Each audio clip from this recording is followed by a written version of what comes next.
I shouldn't be asleep, but my brain is elsewhere. I guess it's just gonna be me talking out loud. I have like this idea that's been bouncing around in my head lore-wise, so this is like more lore for my stories. So on the continent of Farnan, in the middle of the continent, there's this massive forest called the Worm's Crucible.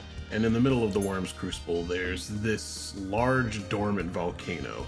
And between a mixture of volcanic ash and just the ambient magic that's extremely dense around the Worm's Crucible, things tend to grow massive. It's mainly plant life that grows really big. There will be like large trees. I actually have a couple that I have that are native to my world. I can talk about them in a different video though. And in really rare cases, animals can also grow massive. The ones I'm namely talking about that are native to this forest are a species of bees. I still haven't thought of a name for the species. It's just kind of like a species of bee that's like out there in my world, and this is mainly like me spitballing and trying to figure it out as I go. But they're essentially a species of bumblebee that are the size of people. Like, they're huge.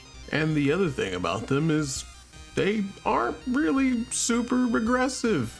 If you get too close to the hive, they kind of just pick you up and take you not close to the hive. The only time you really run into problems with them is if you're pretty obviously aggressive and trying to harm the hive. Then you have problems, you know, giant bees, a swarm of them attacking you.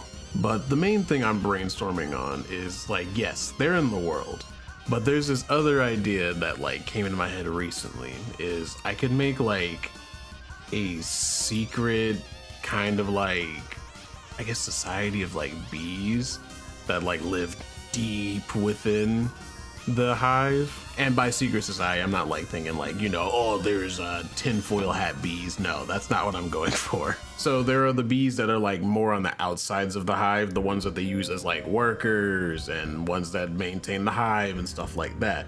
But the deeper you go into the actual hive, there's like more humanoid bees, if you guys are picking up what I'm putting down. But for the most part, that's the general idea. It was mostly just me thinking out loud when I should be asleep.